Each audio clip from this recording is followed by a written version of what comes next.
નમસ્કાર વિદ્યાર્થી મિત્રો, આજના આપણા વિડીયોમાં ધોરણ 11 એસટી વિભાગમાં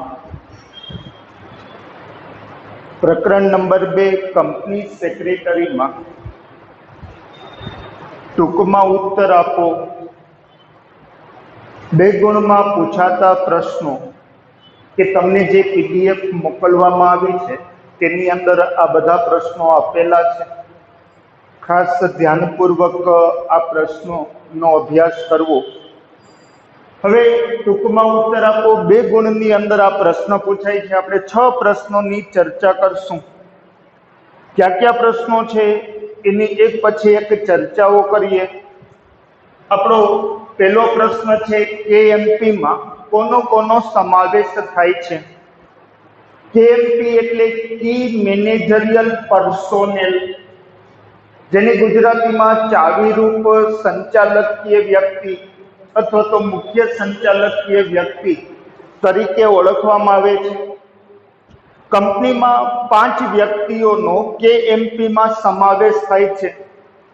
ખાસ કરીને જે ક્રમ દર્શાવવો તો તે ચોક્કસ પ્રકારે ક્રમ દર્શાવવાનો રહેશે, કારણ કે કાયદાકીય જોગવાઈઓ પ્રમાણે દરેકને એક ચોક્કસ ક્રમ આપેલો છે. નંબર 1, પ્રથમ નંબર કેએમપીમાં કોનો આવે તો કે મેનેજિંગ ડિરેક્ટર. ચોખવટ કરી હતી, મેનેજિંગ ડિરેક્ટર કોને કહેવાય? યાદ રાખો, કંપનીમાં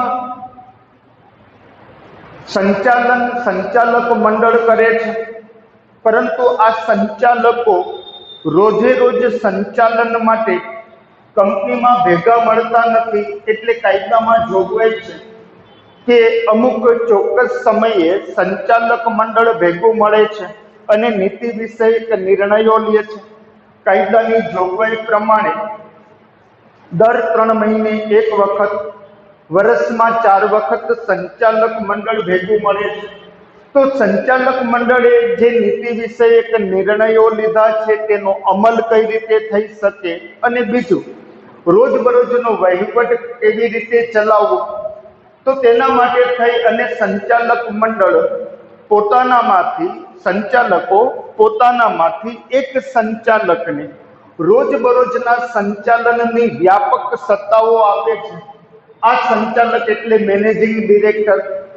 તો મેનેજિંગ ડિરેક્ટર કેએમપીમાં પ્રથમ ક્રમે આવે છે. બીજા નંબરે કંપની સેક્રેટરી, ત્રીજા નંબરે પૂર્ણ સમયનો સંચાલક, ચોથા નંબરે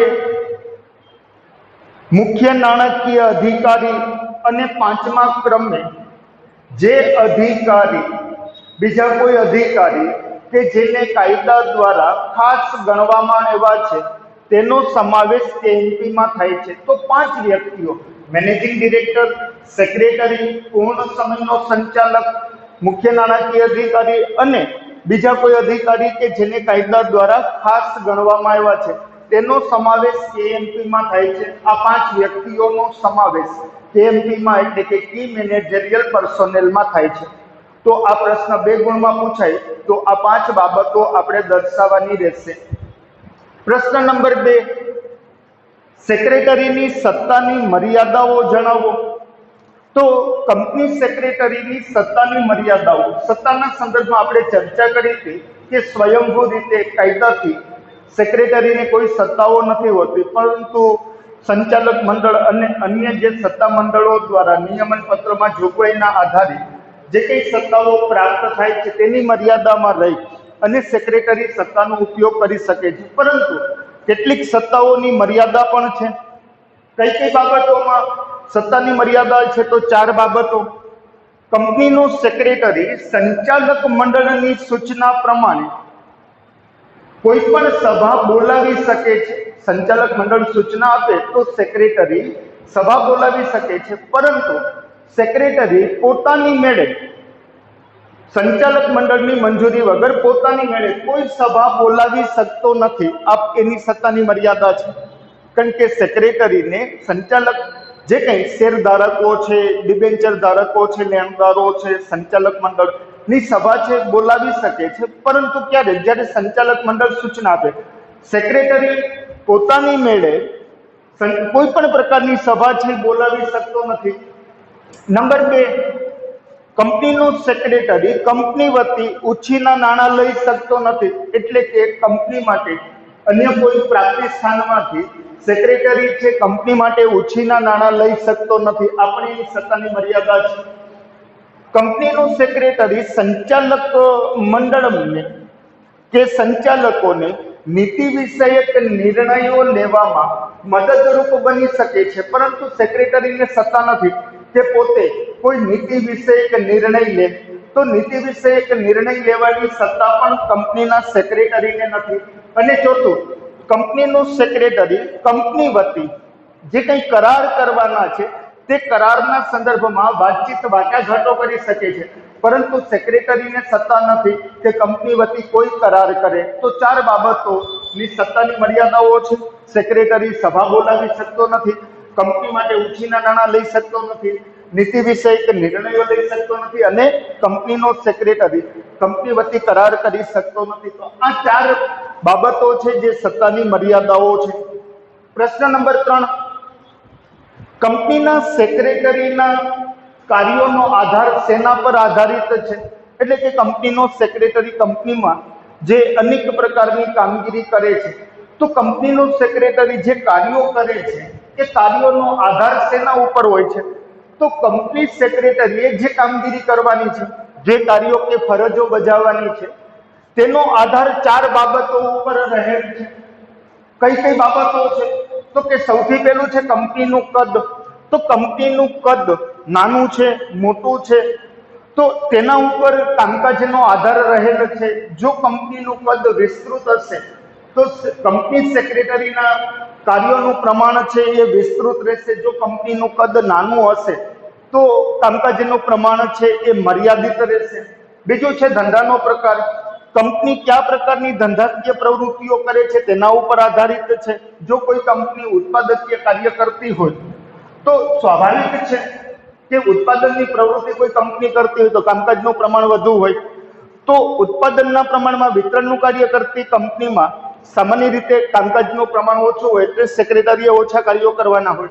તો ધંધાના પ્રકાર ઉપર આધાર રાખે છે કે કંપની કયા પ્રકારની ધંધાકીય પ્રવૃત્તિ કરે છે, તેના ઉપર સેક્રેટરીના કાર્યનો આધાર રહેલો છે. ત્યાર પછી ત્રીજું છે નિમણૂકની શરતો. જે શરતોએ સેક્રેટરીને નિમણૂક આપવામાં આવી હોય, તો જે કંઈ નિમણૂકની શરતો નક્કી થયેલી છે, જો નિમણૂકની શરતોમાં કામકાજનું પ્રમાણ છે સેક્રેટરીને વધુ સોંપવામાં આવ્યું હોય તો કામકાજનું પ્રમાણ વધુ રહેશે. જો મર્યાદિત પ્રમાણમાં કામકાજ જે સેક્રેટરીને આપવામાં આવ્યું હોય તો મર્યાદિત પ્રમાણમાં કાર્યો કરવાના રહેશે. અને સંચાલક મંડળ, ચોથી અને છેલ્લી બાબત, સંચાલક મંડળ જે કાર્યો સોંપે છે તેના ઉપર સેક્રેટરીના કામકાજનો આધાર રહેલો છે. જો સંચાલક મંડળ વધુ પ્રમાણમાં કાર્યો સોંપે તો વધુ કાર્યો કરવાના રહેશે, ઓછા પ્રમાણમાં કાર્યો સોંપે તો ઓછા પ્રમાણમાં કાર્યો કરવાના રહેશે. તો કંપની સેક્રેટરીના કાર્યોનો આધાર 4 બાબત ઉપર છે: કંપનીનું કદ, ધંધાનો પ્રકાર, નિમણૂકની શરતો અને સંચાલક મંડળે સોંપેલ કાર્યો. પ્રશ્ન નંબર 4, સેક્રેટરી પાસે કયા કાયદાઓનું જ્ઞાન અપેક્ષિત છે? અથવા તો કંપની જે વ્યક્તિને સેક્રેટરી તરીકે નિમણૂક આપે છે તો તે વ્યક્તિ પાસે કયા કયા કાયદાઓનું જ્ઞાન હોવું જરૂરી છે?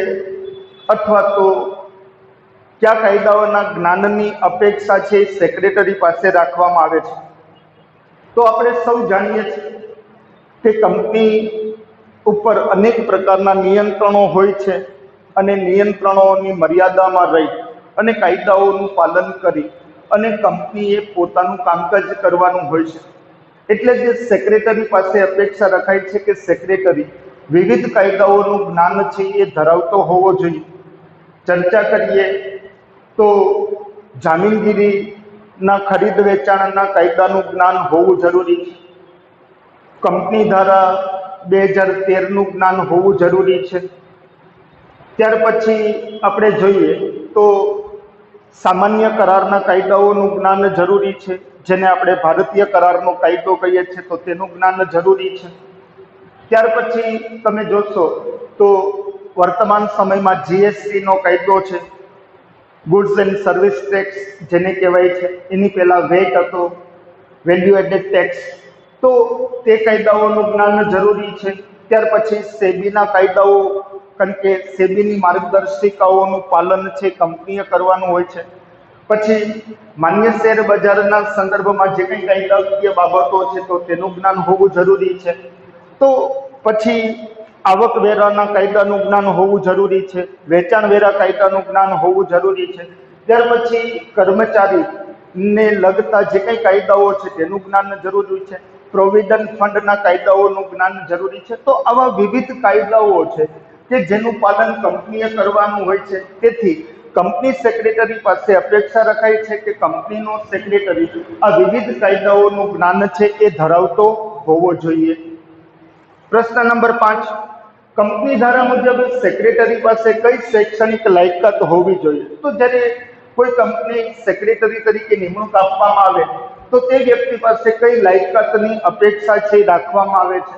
તો એવું કહેવાય છે કે સેક્રેટરી છે એ વાણિજ્ય ક્ષેત્રનો સ્નાતક અનુસ્નાતકની લાયકાત ધરાવતો હોય, પરંતુ નવા કંપની ધારા પ્રમાણે secretary institute of company secretaries of ઇન્ડિયાનું પ્રમાણપત્ર એટલે કે CS ની લાયકાત, જેને કંપની સેક્રેટરી અથવા તો ચાર્ટર્ડ સેક્રેટરી પણ કહેવાય છે, તેની લાયકાત હોવી જરૂરી છે.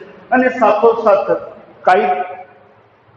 કાયદાનું સ્નાતક હોય તે પણ અપેક્ષા રખાય છે, કારણ કે સેક્રેટરીએ અનેક કાયદાકીય, હમણાં જ આપણે વાત કરી કે વિવિધ કાયદાઓનું જ્ઞાન જરૂરી છે. તો કાયદાકીય બાબતોની જાણકારી માટે એટલે કે LLB ની ડિગ્રી એટલે કે કાયદાનો સ્નાતક હોય તેની અપેક્ષા રાખવામાં આવે છે. એટલે કે કંપનીનું સેક્રેટરી CS ઉપરાંત કાયદાનો સ્નાતક એટલે કે LLB ની ડિગ્રી ધરાવતો હોય તે જરૂરી છે. તો આવી વ્યક્તિને સેક્રેટરી તરીકે નિમણૂક આપવી કંપની માટે હિતાવહ ગણાય છે. તો અપેક્ષા રખાય છે કે કંપનીનો secretary institute of company secretaries of ઇન્ડિયાનું પ્રમાણપત્ર એટલે કે CS ની લાયકાત અને કાયદાનું સ્નાતક હોય તે જરૂરી છે. છેલ્લો પ્રશ્ન, સેક્રેટરીના કાર્યોને કયા 3 વિભાગમાં વહેંચવામાં આવે છે? એટલે કે કંપનીના સેક્રેટરીએ જે કંઈ કાર્યો કરવાના છે, ખાસ કરીને કંપનીના સંદર્ભમાં, તો 3 બાબતોની ચર્ચા કરશું, 3 વિભાગોની ચર્ચા કરશું.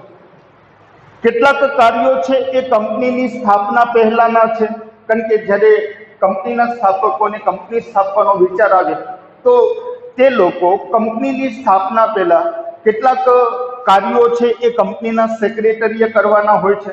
બીજું છે કંપનીની સ્થાપના દરમિયાનના કાર્યો, અને ત્રીજું છે કંપનીની સ્થાપના પછીના કાર્યો. તો કંપનીના સેક્રેટરીની જે કાર્યો કંપનીની સ્થાપનાના સંદર્ભમાં છે તો 3 ભાગની અંદર એ કાર્યો વહેંચી નાખવામાં આવે છે.